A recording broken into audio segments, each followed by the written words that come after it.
Hello friends, welcome back to my channel আরবি competitive exam. তো আজকে আমি পলিটিক্যাল সায়েন্সের একটা টপিক নিয়ে আলোচনা করব, যেটা হলো রাজনৈতিক বিজ্ঞানের অধ্যয়নের বিভিন্ন দৃষ্টিভঙ্গি, different approaches to the study of political science. তো এই বিষয়টা নিয়ে আলোচনা করব আজকে। এটা এসটিপিজিটি সিলেবাসের ইউনিট 1-এ রয়েছে 3 নম্বর টপিকটা। তো কী বলেছে এখানে? রাজনৈতিক বিজ্ঞান এমন এক সামাজিক বিজ্ঞান যা রাষ্ট্র, সরকার, রাজনীতি, ক্ষমতার প্রকৃতি ও কার্যাবলী বিশ্লেষণ করে। রাজনৈতিক বিজ্ঞানের বিকাশের পথে নানা দৃষ্টিভঙ্গি বা অ্যাপ্রোচ গড়ে উঠেছে, যার মাধ্যমে রাজনীতিকে ব্যাখ্যা ও বিশ্লেষণ করা হয়। তো কী বলেছে? রাজনীতি বিজ্ঞান যখন আমরা আলোচনা করতে যাই তখন বিভিন্ন অ্যাপ্রোচ, মানে বিভিন্ন দৃষ্টিভঙ্গি নিয়ে আমরা আলোচনা করি। তো সেই দৃষ্টিভঙ্গির মাধ্যমে আমরা কিন্তু রাজনীতির ব্যাখ্যা বিশ্লেষণ করতে পারি। ঠিক আছে? তো এগুলি কি কি? মূলত আমরা এগুলি হলো ট্র্যাডিশনাল অ্যাপ্রোচ, প্রচলিত দৃষ্টিভঙ্গি যেটা রয়েছে, বিহেভিয়ারাল অ্যাপ্রোচ যেটা আচরণবাদী দৃষ্টিভঙ্গি রয়েছে, তারপর স্ট্রাকচারাল ফাংশনাল অ্যাপ্রোচ যেটা গাঠনিক ও কার্যকরী দৃষ্টিভঙ্গি, আর 4 নম্বর হলো মার্কসিস্ট অ্যাপ্রোচ বা মার্ক্সবাদী দৃষ্টিভঙ্গি। ঠিক আছে? তো এই অ্যাপ্রোচগুলির সঙ্গে কিন্তু মানে রাজনীতিকে ব্যাখ্যা বিশ্লেষণ করা হয়। কী কী? প্রচলিত দৃষ্টিভঙ্গি, আচরণবাদী দৃষ্টিভঙ্গি, আর হলো স্ট্রাকচারাল ফাংশনাল অ্যাপ্রোচ, তারপর হলো মার্ক্সবাদী দৃষ্টিভঙ্গি। তাহলে চলুন এগুলির দ্বারা কীভাবে ব্যাখ্যা বিশ্লেষণ করা হয় সেগুলি আমরা বিস্তারিতভাবে জেনে নিই। তো প্রথমেই আলোচনা করব ট্র্যাডিশনাল অ্যাপ্রোচ, অর্থাৎ ট্র্যাডিশন মানে প্রচলিত দৃষ্টিভঙ্গি যেটা রয়েছে, অ্যাপ্রোচ মানে হলো দৃষ্টিভঙ্গি। ঠিক আছে? তো এটার সংজ্ঞাটা কি বলেছে এখানে? এই দৃষ্টিভঙ্গি মূলত রাষ্ট্র ও সরকারের আইনগত ও প্রাতিষ্ঠানিক দিক বিশ্লেষণে মনোনিবেশ করে। কি বলেছে? যে ট্র্যাডিশনাল অ্যাপ্রোচে বলা হয় যে মূলত কি করে রাষ্ট্র ও সরকারের যে আইনগত আর প্রাতিষ্ঠানিক দিক বিশ্লেষণে মনোনিবেশ করা হয়। ঠিক আছে? তো এটি 19 ও 20 শতকের শুরুর দিকে প্রধান ছিল। ঠিক আছে? যে কি বলেছি, প্রচলিত দৃষ্টিভঙ্গি 19 ও 20 শতকের শুরুর দিকে এটা প্রধান ছিল। মূল বৈশিষ্ট্য কী? মূল বৈশিষ্ট্য হলো নৈতিক ও দার্শনিক দিক দেখা যায়। রাজনীতির যে নৈতিক ও দার্শনিক দিক এই দৃষ্টিভঙ্গিতে দেখা যায়, প্রচলিত দৃষ্টিভঙ্গি। ঠিক আছে? তো এখানে বলেছে যে রাষ্ট্র, সরকার, সংবিধান, আইন, সার্বভৌমত্ব ইত্যাদি বিষয়ের উপর জোর দেওয়া হয়। ঠিক আছে? প্রচলিত দৃষ্টিভঙ্গিতে কী করা হয়? রাষ্ট্র, সরকার, সংবিধান, আইন, সার্বভৌমত্ব ইত্যাদি বিষয়ের উপর জোর দেওয়া হয়। মূল উৎস কোন দার্শনিকের থেকে আমরা এগুলি পাই? মূলত Aristotle, Plato, Hobbes, Locke, Rousseau প্রমুখ দার্শনিকের চিন্তাধারা থেকে আমরা এগুলি পাই, তাদের তত্ত্ব থেকে। ঠিক আছে? তারপর তুলনামূলক রাজনীতি মানুষের আচরণের বিশ্লেষণ এতে কম। আমরা তুলনামূলক রাজনীতি পড়েছি, কম্পারেটিভ পলিটিক্স। তো কম্পারেটিভ পলিটিক্স বা মানুষের বিহেভিয়ারাল অ্যাপ্রোচ যে রয়েছে, এটার মধ্যে এই প্রচলিত দৃষ্টিভঙ্গির মধ্যে একটু কম দেখা যায় মানে আলোচনাটা। ঠিক আছে? বিশ্লেষণটা এটার মধ্যে একটু কম। গবেষণায় কি দেখা যায়? ঐতিহাসিক ও নৈতিক পদ্ধতি অনুসৃত হয়, মানে ঐতিহাসিক ও নৈতিক পদ্ধতিটা আলোচনা হয় এটার মধ্যে। কোনটার কথা বলেছি আমরা? ট্র্যাডিশনাল অ্যাপ্রোচের কথা বলেছি। তো এটার মধ্যে মূলত 19-20 শতকের শুরুর দিকে এটা প্রধান ছিল। মূল কি? নৈতিক ও দার্শনিক দিক আলোচনা করা হয়। রাষ্ট্র, সরকার, সংবিধান, আইন, সার্বভৌমত্ব প্রভৃতি বিষয়ের উপর জোর দেওয়া হয়। তারপর মূল উৎস মূল উৎস মানে কার তত্ত্ব থেকে আমরা পাই? Aristotle, Plato, Hobbes, Locke, Rousseau প্রমুখদের থেকে আমরা পাই। তুলনামূলক রাজনীতি বা মানুষের আচরণ বিশ্লেষণ খুব কম হয় এখানে।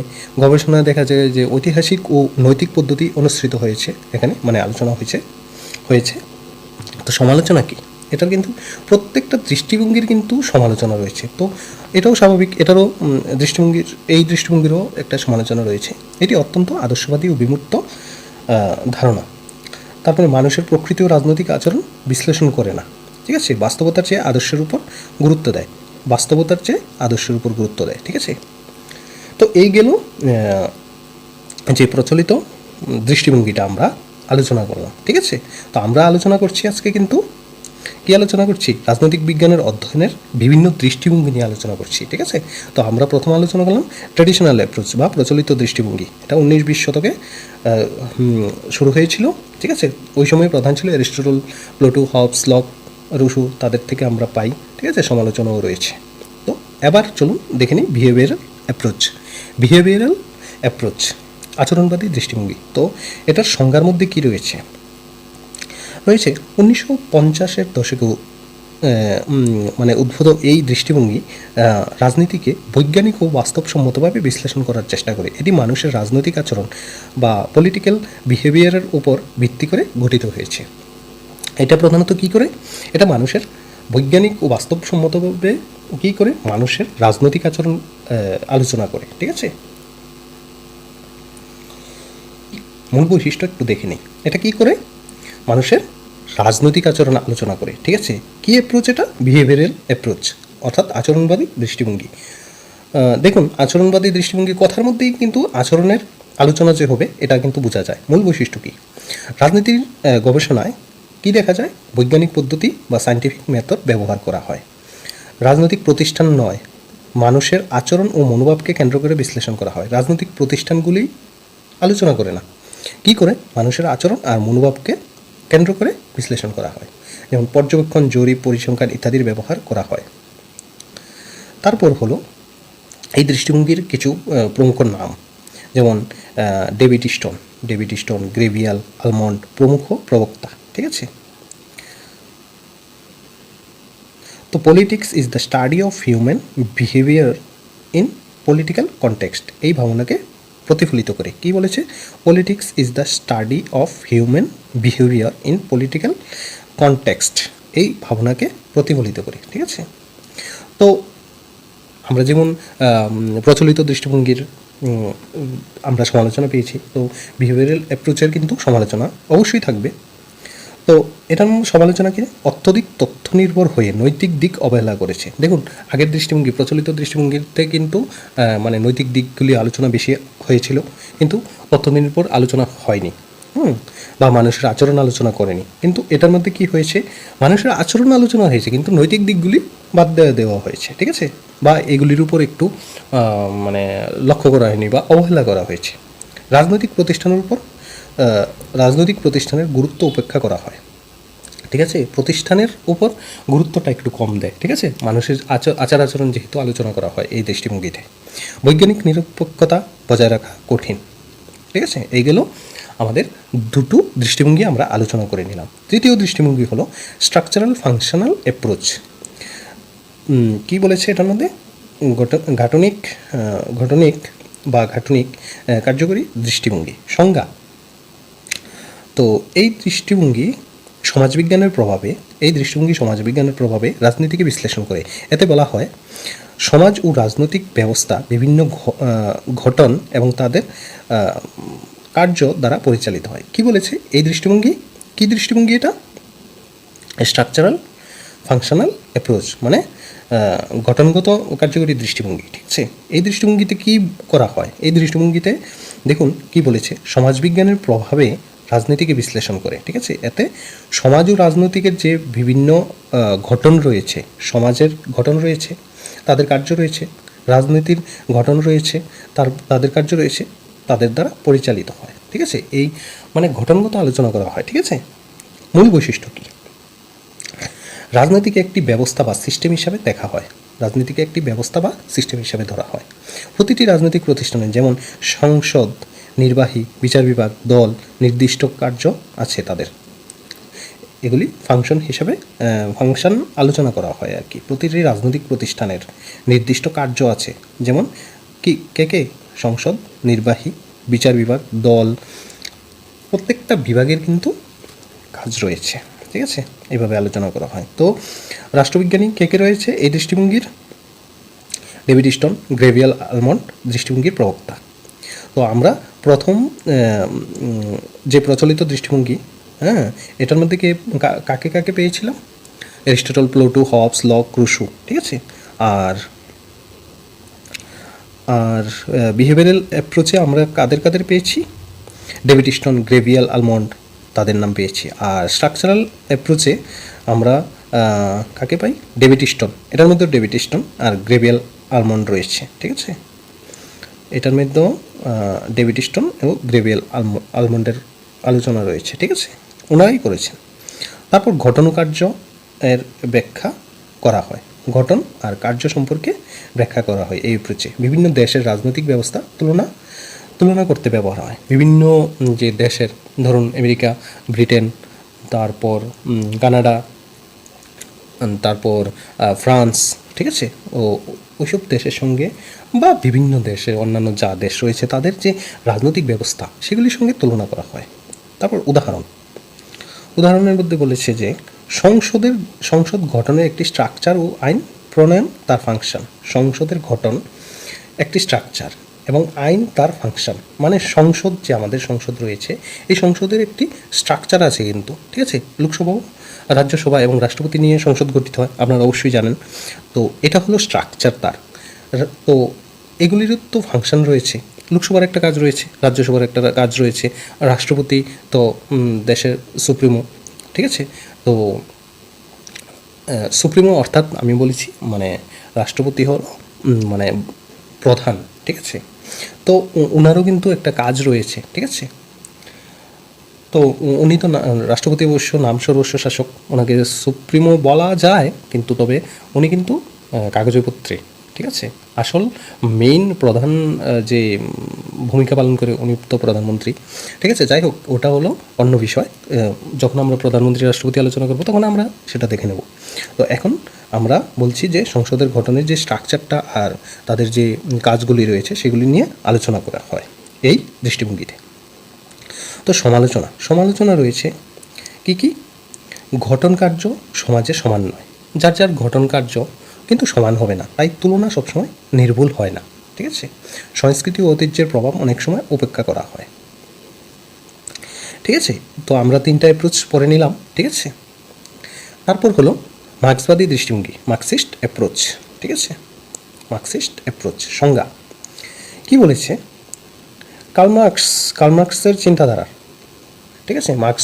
মার্ক্সবাদী চিন্তাধারা মানে কার্ল মার্কসের চিন্তাধারার কথা কিন্তু বলা হয়েছে। চিন্তাধারার উপর ভিত্তি করে গঠিত এই দৃষ্টিভঙ্গি রাজনীতিকে অর্থনৈতিক কাঠামোর প্রতিফলন হিসেবে দেখা যায়, অর্থাৎ রাজনীতি হলো শ্রেণী সংগ্রামের একটি ফল, ঠিক আছে। দেখবেন মার্কসিস্ট যারা, কমিউনিস্ট যারা আছে তারা কিন্তু শ্রেণী সংগ্রামের কথা বলে, তো এটা হলো এই শ্রেণী সংগ্রামের ফল, ঠিক আছে। কার্ল মার্কসের চিন্তাধারার উপর ভিত্তি করে দৃষ্টিভঙ্গি রাজনীতিকে অর্থনৈতিক কাঠামোর প্রতিফলন হিসেবে দেখা যায়, ঠিক আছে। এই দৃষ্টিভঙ্গিতে রাজনীতিকে অর্থনৈতিক কাঠামো, শুধু অর্থনৈতিক কাঠামোর প্রতিফলন হিসেবে দেখানো হয়, মানে সবাই সমান থাকবে, গরিব ধনী সবাই সমতার দৃষ্টিতে পাবে অর্থনৈতিক ক্ষেত্রে, সেটাই বলা হয়। সাংস্কৃতিক ক্ষেত্রেও এটাও বলা হয়, সামাজিক ক্ষেত্রে বলা হয়। তো কার্ল মার্কসের চিন্তাধারার উপর ভিত্তি করে এটা গঠিত হয়েছিল। তো তারা শ্রেণী সংগ্রামের কথা আলোচনা করে। মূল বৈশিষ্ট্য কী? বৈশিষ্ট্যের মধ্যে রয়েছে রাষ্ট্র হলো শাসক শ্রেণীর হাতিয়ার, যার মাধ্যমে শ্রমজীবী শ্রেণীকে নিয়ন্ত্রণ করা হয়। রাষ্ট্র হলো শাসক শ্রেণীর হাতিয়ার, মানে যারা শাসন করে, হ্যাঁ, তাদের একটা হাতিয়ার হলো এই শ্রমজীবী শ্রেণীকে নিয়ন্ত্রণ করা হয়, ঠিক আছে। রাষ্ট্রের দ্বারা শাসক শ্রেণীর, রাষ্ট্রটা কি? রাষ্ট্রটা হলো একটা হাতিয়ার কার? শাসক শ্রেণীর, যার মাধ্যমে কাকে নিয়ন্ত্রণ করা হয়? শ্রমজীবী শ্রেণীকে নিয়ন্ত্রণ করা হয়। এই হলো বৈশিষ্ট্য। রাজনীতি ও রাষ্ট্রের মূল ভিত্তি অর্থনৈতিক সম্পর্ক। রাজনীতি ও রাষ্ট্রের মূল ভিত্তি কি? অর্থনৈতিক সম্পর্ক, ঠিক আছে। তো এই সমাজ দুটি শ্রেণীতে বিভক্ত হয়, তাদের মধ্যে শোষক ও শোষিত। তো রাজনীতির উদ্দেশ্য হওয়া উচিত শ্রেণীহীন সমাজ প্রতিষ্ঠা। সমাজ পরিবর্তনের চালিকা শক্তি হলো বিরোধ ও সংঘাত। সমাজ পরিবর্তনের যে চালিকা শক্তি, তাদের মধ্যে কি? এটা বিরোধ করতে হবে আর সংঘাত হতে হবে, বা সংঘাত প্রয়োজন, ঠিক আছে। সেটাই বললো তারা, ঠিক আছে। তো প্রধান প্রবক্তা কে? অবশ্যই মার্কস থাকবে, ফ্রেডেরিক অ্যাঙ্গেলস, লেনিন প্রমুখরা, ঠিক আছে। তো এই প্রবক্তাগুলির নামগুলি কিন্তু আপনারা মনে রাখার চেষ্টা করবেন, ঠিক আছে। প্রচলিত দৃষ্টিভঙ্গিতে কে ছিল, আচরণবাদী দৃষ্টিভঙ্গিতে কে ছিল, গঠনগত যে দৃষ্টিভঙ্গিতে কে রয়েছে, তারপর মার্ক্সীয় দৃষ্টিভঙ্গিতে কারা কারা রয়েছে। তো আপনারা এই নামগুলি একটু মনে রাখার চেষ্টা করবেন। প্রত্যেকটা দৃষ্টিভঙ্গির কিন্তু সমালোচনা হয়েছে। তো এটারও তো অবশ্যই সমালোচনা হবে। ঠিক আছে, সমালোচনার মধ্যে রেখেছে এটা অতিরিক্ত অর্থনৈতিক ব্যাখ্যার উপর নির্ভরশীল। হ্যাঁ, ঠিক আছে, এটা কিন্তু শুধু অর্থনৈতিক দিক নিয়ে আলোচনা হয়। এটার যে প্রচলিত দৃষ্টিভঙ্গিতে যে বিষয় নিয়ে আলোচনা করা হয়েছে, বিহেভিয়ারাল দৃষ্টিভঙ্গিতে যে সাংগঠনিক বা গঠনিক কার্যাবলীর দৃষ্টিভঙ্গিতে যে আলোচনা হয়েছে, সেটা নিয়ে আলোচনা করা হয়নি। এটার মধ্যে অতিরিক্ত আলোচনা করা হয়েছে অর্থনৈতিক সমতার পরিপ্রেক্ষিতে। ঠিক আছে, নৈতিক ও সাংস্কৃতিক উপাদানগুলিকে উপেক্ষা করা হয়েছে। তো সারসংক্ষেপে আমরা দেখতে পারি দৃষ্টিভঙ্গি, আমি এগুলিকে আলাদা করে রেখেছি। সারসংক্ষেপের মধ্যে দৃষ্টিভঙ্গি, মূল কেন্দ্রবিন্দু, প্রধান প্রবক্তা, বৈশিষ্ট্য, দুর্বলতা। ঠিক আছে, তো ট্রেডিশনাল অ্যাপ্রোচে রয়েছে ট্রেডিশনাল অ্যাপ্রোচ, সরকার ও সংবিধান নিয়ে আলোচনা করা হয়। প্লুটো, লক, রুসো আমরা পাই। আদর্শবাদী ও দার্শনিক বাস্তবতা, আদর্শবাদী আলোচনা করা হয় এবং আদর্শবাদী ও দার্শনিকরা কী করে বাস্তবতা উপেক্ষা করে। ঠিক আছে, এই দেখুন, দৃষ্টিভঙ্গি হলো ট্রেডিশনাল। ঠিক আছে, দৃষ্টিভঙ্গি ট্রেডিশনাল, মূল কেন্দ্রবিন্দু হলো রাষ্ট্র, সরকার, সংবিধান। প্রধান প্রবক্তা হলো প্লুটো, লক, রুসো। আর বৈশিষ্ট্য হলো আদর্শবাদী। আর দুর্বলতা কি? দার্শনিকরা বাস্তবতা উপেক্ষা করে। ঠিক আছে, তো এইভাবে প্রত্যেকটা আমি শর্ট করে লিখেছি। যেমন দেখুন, বিহেভিয়ারাল কী বলা হয়, মানুষের রাজনৈতিক আচরণ নিয়ে আলোচনা করা হয়। তো ডেভিড স্টোন রয়েছে, একজনের নাম দিয়েছে। বৈজ্ঞানিক তথ্য ভিত্তিক, নৈতিক দিককে অবহেলা করা হয়। ঠিক আছে, স্ট্রাকচারাল ফাংশনে কী রয়েছে, গঠনগত কার্য নিয়ে আলোচনা করা হয়। গঠন ও কার্য সম্পর্ক আলোচনা করা হয়। স্ট্রাকচারাল, দেখুন স্ট্রাকচারাল কথার মধ্যেই কিন্তু দেখুন দৃষ্টিভঙ্গিটা কী বলতে চাইছে সেটা কিন্তু আমরা বুঝতে পারি।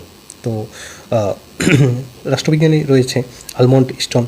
তারপর তুলনামূলক ও বিশ্লেষণধর্মী। ঠিক আছে, সাংস্কৃতিক পার্থক্য, তুলনামূলক ও বিশ্লেষণধর্মী, সাংস্কৃতিক পার্থক্য উপেক্ষা করা হয়। এটা হলো দুর্বলতা। মার্কসিস্টের মধ্যে মূল বিষয় হলো শ্রেণী সংগ্রাম, অর্থনীতি। আর মার্কস, এঙ্গেলস তারা হলো রাষ্ট্রবিজ্ঞানী যারা এই দৃষ্টিভঙ্গি নিয়ে আলোচনা করেছে। ঠিক আছে, প্রবক্তা বা যারা উদ্ভব করেছে। ঠিক আছে, অর্থনৈতিক ভিত্তিক বিশ্লেষণ করা হয়। ঠিক আছে, অন্যান্য দেখুন একটা সমাজ চলতে গেলে কিন্তু অর্থনৈতিক, সামাজিক, রাজনৈতিক প্রভৃতির দিক রয়েছে। তো এখানে কিন্তু শুধু অর্থনীতি নিয়ে আলোচনা করা হয়। তো অর্থনীতির উপর এখানে দুর্বলতা কী? এখানে হলো অর্থনীতির উপর অধিক দুর্বলতা কী করা হয়, মানে দুর্বলতাটা হলো অর্থনীতির উপর অতিরিক্ত নির্ভরতা প্রদান করা হয়। তো উপসংহারের মধ্যে রয়েছে রাজনৈতিক বিজ্ঞানের অধ্যয়নের কোনো একক পদ্ধতি সব দিক থেকে ব্যাখ্যা করতে সক্ষম নয়। প্রত্যেকের দৃষ্টিভঙ্গি নিজস্ব গুরুত্ব আছে। বর্তমানে গবেষকরা সমন্বিত অ্যাপ্রোচ বা ইন্টিগ্রেটেড অ্যাপ্রোচ গ্রহণ করেছে, যেখানে প্রচলিত আচরণবাদী ও মার্ক্সবাদী ভাবনা সমন্বয় ঘটানো হয়েছে। দেখুন এই কথাটার মধ্যে উপসংহারে কী বলা হয়েছে, বর্তমানে যে রাষ্ট্রবিজ্ঞানী রয়েছে তারা কী করেছে, ইন্টিগ্রেটেড অ্যাপ্রোচ মানে সম্মিলিত প্রত্যেকটা দৃষ্টিভঙ্গি, আমরা 4টা দৃষ্টিভঙ্গি পড়েছি। ঠিক আছে, প্রচলিত দৃষ্টিভঙ্গি, আচরণবাদী দৃষ্টিভঙ্গি, স্ট্রাকচারাল দৃষ্টিভঙ্গি। ঠিক আছে, আর হলো মার্ক্সীয় দৃষ্টিভঙ্গি। তো এই 4টাকে মিশ্রণ করে সমন্বয় ঘটিয়ে রাজনীতি বিজ্ঞানের অধ্যয়ন করার একক পদ্ধতি করা হয়েছে। অর্থাৎ একক পদ্ধতি, অর্থাৎ প্রত্যেকটা পদ্ধতি কিন্তু একক। হ্যাঁ, প্রচলিত দৃষ্টিভঙ্গি একটা কথা বলেছে, আচরণবাদী দৃষ্টিভঙ্গিরা আর একটা কথা বলেছে, গঠনগত দৃষ্টিভঙ্গি যারা আলোচনা করেছে তারা তাদের মতো করে আলোচনা করেছে, মার্ক্সীয়রা তাদের মতো আলোচনা করেছে, অর্থনৈতিক দিকটা আলোচনা করেছে। ঠিক আছে, তো একটা দৃষ্টিভঙ্গি দিয়ে কিন্তু পুরো সমাজটা চলতে পারে না। তো এইগুলিকে বর্তমান যুগের যে রাষ্ট্রবিজ্ঞানী বা দার্শনিকরা রয়েছে তারা কিন্তু প্রত্যেকটা থেকে, যেমন আমাদের সংবিধান বিভিন্ন দেশ থেকে কিন্তু বিভিন্ন জিনিস অনুকরণ করে কিন্তু সংবিধানে অ্যাড করা হয়েছে। সেমনই রাষ্ট্রবিজ্ঞানের যে বর্তমান দার্শনিকরা রয়েছেন তারা কিন্তু সমন্বিত দৃষ্টিভঙ্গি দিয়ে রাষ্ট্রবিজ্ঞানের মানে চিন্তাধারাটাকে সমন্বয় করে সমাজ পরিচালনার কথা বলেছেন বা রাজনীতিকে পরিচালনা করার কথা বলেছেন। তো আমরা আজকে কিন্তু আলোচনা করছি, তো হ্যালো ফ্রেন্ডস, আমরা আলোচনা করছি আজকে রাজনৈতিক বিজ্ঞান অধ্যয়নের বিভিন্ন দৃষ্টিভঙ্গি, different approach to the study of political science. Political সায়েন্সের বিভিন্ন দৃষ্টিভঙ্গি নিয়ে আলোচনা করছি। তো আমি 4টা দৃষ্টিভঙ্গি আলোচনা করেছি। এখন চলুন এই দৃষ্টিভঙ্গিটা যে আমরা আলোচনা করলাম, এবার এই দৃষ্টিভঙ্গির উপর আমি কিন্তু 100টা MCQ রেডি করেছি, যেগুলি আলোচনা করলে এই দৃষ্টিভঙ্গির যে আলোচনাটা এটা ফলপ্রসূ হবে বা পরিপূর্ণতা লাভ করবে। তাহলে চলুন আর দেরি না করে শুরু করি।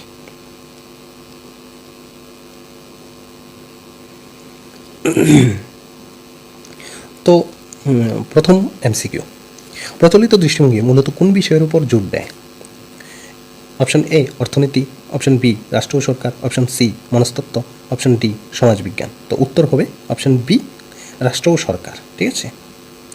ট্র্যাডিশনাল অ্যাপ্রোচ কবে সবচেয়ে বেশি জনপ্রিয় ছিল? তো 19 ও 20 শতকের প্রথম ভাগে।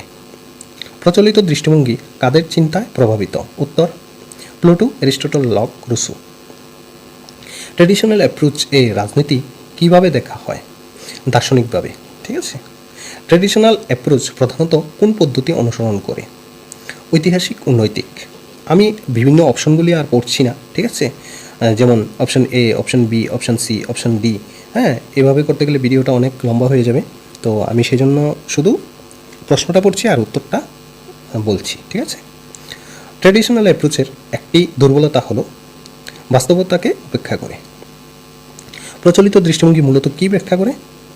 রাষ্ট্রের গঠন ও আইন। নিচের কোন দৃষ্টিভঙ্গি সর্বাধিক নৈতিক? C traditional. ঠিক আছে। প্রচলিত দৃষ্টিভঙ্গি। ট্র্যাডিশনাল অ্যাপ্রোচের লক্ষ্য হল প্রতিষ্ঠান ও আইনের অধ্যয়ন। ট্র্যাডিশনাল অ্যাপ্রোচ রাজনীতিকে কিসের শাখা হিসাবে দেখে? দর্শনের শাখা হিসাবে। বিহেভিয়ারাল অ্যাপ্রোচ জনপ্রিয় হয় কোন দশকে? 1950-এর দশকে। বিহেভিয়ারাল অ্যাপ্রোচ এর মূল কেন্দ্রবিন্দু হল রাজনৈতিক আচরণ। 13 নম্বর, বিহেভিয়ারাল অ্যাপ্রোচ এর মূল উদ্দেশ্য রাজনীতিকে বৈজ্ঞানিকভাবে অধ্যয়ন করা। 14 নম্বর, বিহেভিয়ারাল অ্যাপ্রোচ এর জনক কাকে বলা হয়? ইস্টনকে। বিহেভিয়ারাল অ্যাপ্রোচ কোন পদ্ধতি অনুসরণ করে? বৈজ্ঞানিক। 16 নম্বর, বিহেভিয়ারাল অ্যাপ্রোচ কোন কৌশল বেশি ব্যবহৃত হয়? বিহেভিয়ারাল অ্যাপ্রোচে কোন কৌশল বেশি ব্যবহৃত হয়? জরিপ, পর্যবেক্ষণ ও পরিসংখ্যান। 17 নম্বর, political science should be empirical কোন দৃষ্টিভঙ্গির ধারণা? বিহেভিয়ারাল। বিহেভিয়ারাল অ্যাপ্রোচের দুর্বলতা কী? অত্যধিক তথ্য নির্ভর, নৈতিক দিক উপেক্ষা করে, প্রতিষ্ঠানের গুরুত্ব কমায়। তো উত্তর হবে অপশন ডি সবগুলোই। 19 নম্বর, বিহেভিয়ারাল রেভলিউশন শব্দটি কোন দৃষ্টিভঙ্গির সাথে সম্পর্কিত? বিহেভিয়ারাল অ্যাপ্রোচের সঙ্গে সম্পর্কিত। বিহেভিয়ারাল অ্যাপ্রোচ এর প্রবর্তক কারা? এ ইস্টন ও আলমন্ড। স্ট্রাকচারাল ফাংশনাল অ্যাপ্রোচ গাঠনিক কার্যকরী দৃষ্টিভঙ্গি।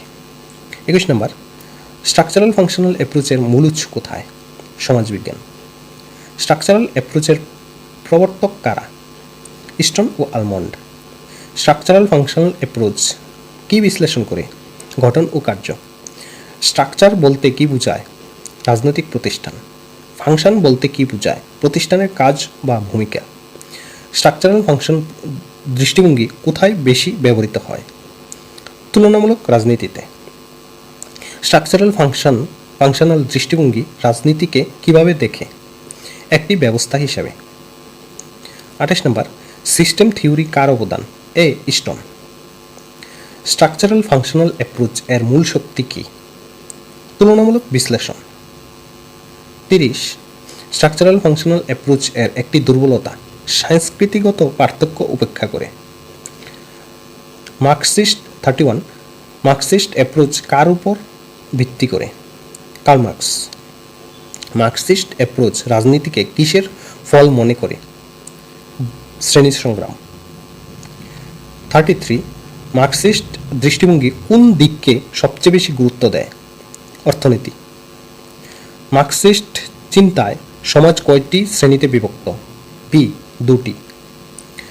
মার্কসের মতে রাষ্ট্র কি? শাসক শ্রেণীর হাতিয়ার। ডায়ালেকটিক্যাল ম্যাটেরিয়ালিজম কার ধারণা? মার্কস। মার্কসের মতে সমাজ পরিবর্তনের চালিকা শক্তি কি? সংঘাত। 38, মার্কসের তত্ত্ব অনুযায়ী রাজনীতির মূল ভিত্তি অর্থনৈতিক কাঠামো। 39, মার্কসিস্ট দৃষ্টিভঙ্গি অনুযায়ী চূড়ান্ত লক্ষ্য কি? শ্রেণীহীন সমাজ। মার্কসিস্ট দৃষ্টিভঙ্গির একটি দুর্বলতা অর্থনৈতিক একপাক্ষিকতা।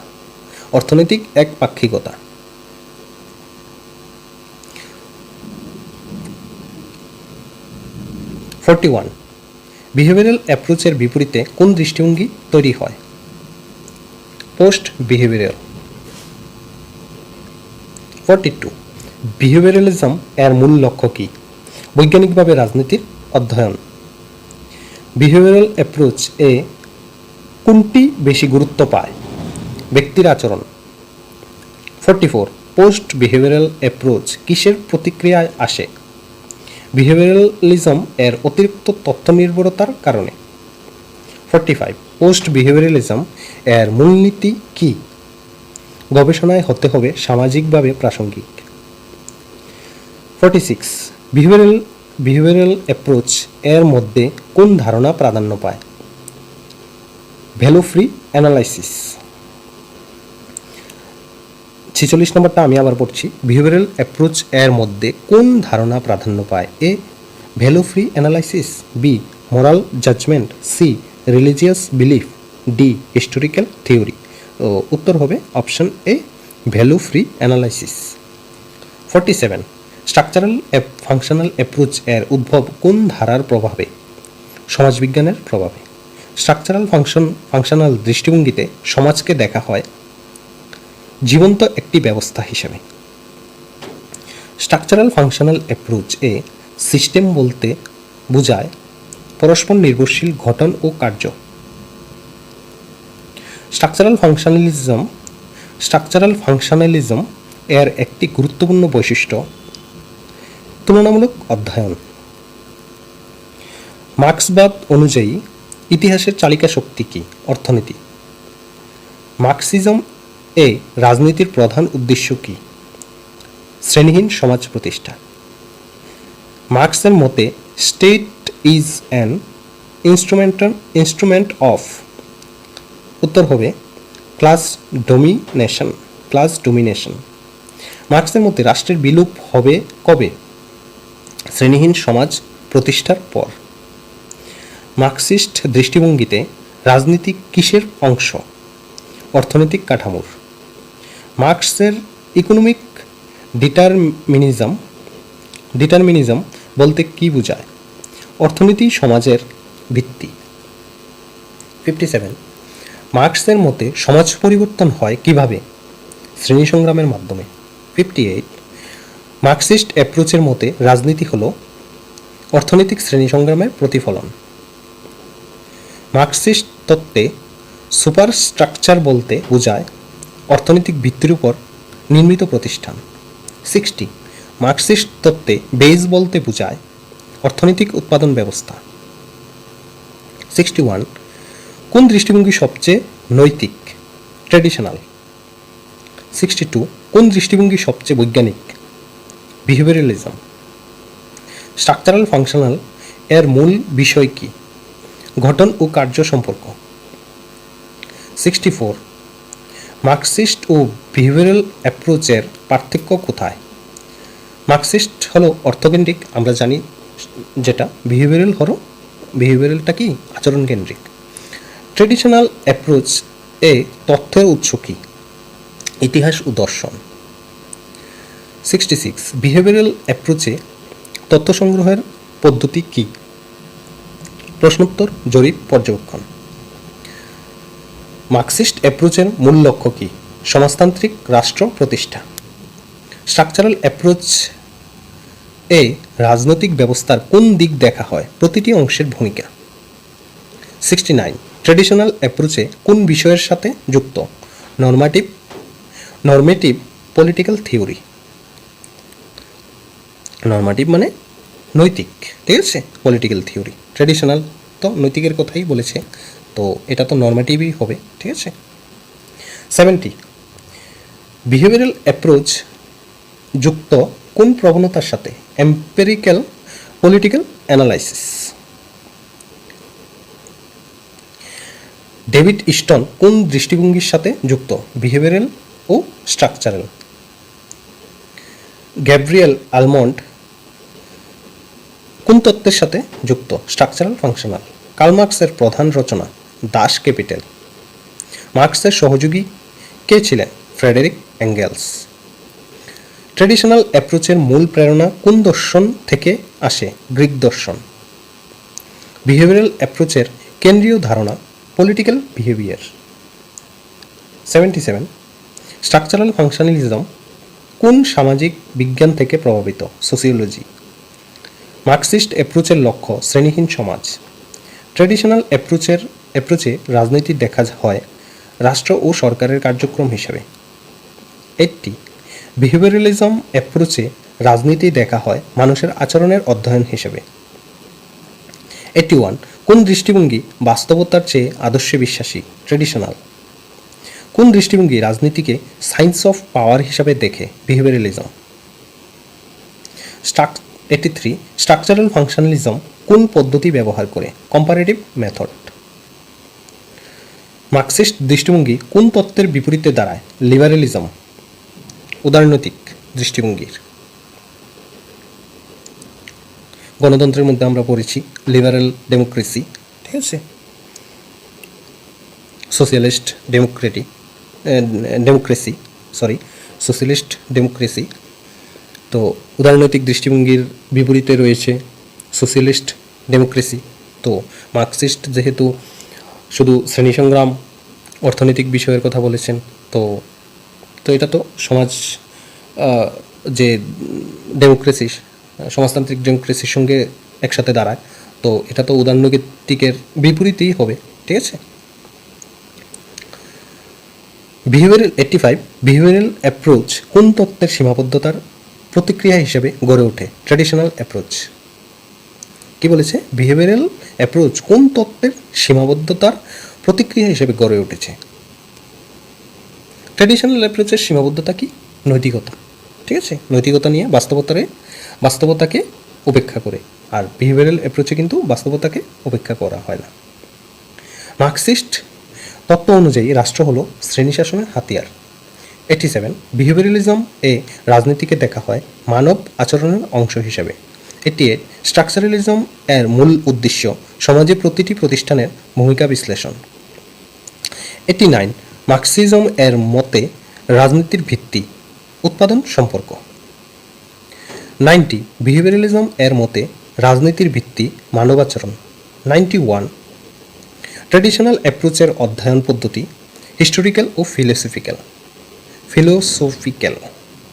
92 বিহেভিয়ারাল অ্যাপ্রোচের অধ্যয়ন পদ্ধতি এম্পারিক্যাল ও সায়েন্টিফিক। 93 স্ট্রাকচারাল অ্যাপ্রোচ এর অধ্যয়ন পদ্ধতি সিস্টেমেটিক ও কম্পারেটিভ। 94 মার্কসিস্ট অ্যাপ্রোচের অধ্যয়ন পদ্ধতি ইকোনমিক ও ম্যাটেরিয়ালিস্টিক। 95 কোন দৃষ্টিভঙ্গি রাজনীতিকে মোরাল সায়েন্স বলে? ট্র্যাডিশনাল। 96 কোন দৃষ্টিভঙ্গি রাজনীতিকে সায়েন্স অফ পাওয়ার রিলেশন বলে? বিহেভিয়ারালিজম। 97 মার্কসিস্ট দৃষ্টিভঙ্গির মতে রাজনীতি হলো শ্রেণীর সম্পর্কের প্রতিফলন। 98 স্ট্রাকচারাল অ্যাপ্রোচের মূল ধারণা system and function interrelation. Behaviouralism এর লক্ষ্য রাজনীতিকে পরিমাপযোগ্য বিজ্ঞান করা। 100 রাজনৈতিক বিজ্ঞানের আচরণবাদী বিপ্লব কোন দশকে শুরু হয়েছিল? ক 1920 এর দশকে, খ 1930 এর দশকে, গ 1940 এর দশকে, ঘ 1950 এর দশকে। তো উত্তর হবে ঘ 1950 এর দশকে রাজনৈতিক বিজ্ঞানের আচরণবাদী বিপ্লব শুরু হয়েছিল। তো ফ্রেন্ডস, এই ছিল আজকে রাজনৈতিক বিজ্ঞানের অধ্যয়নের বিভিন্ন দৃষ্টিভঙ্গি নিয়ে আমরা আলোচনা করেছি।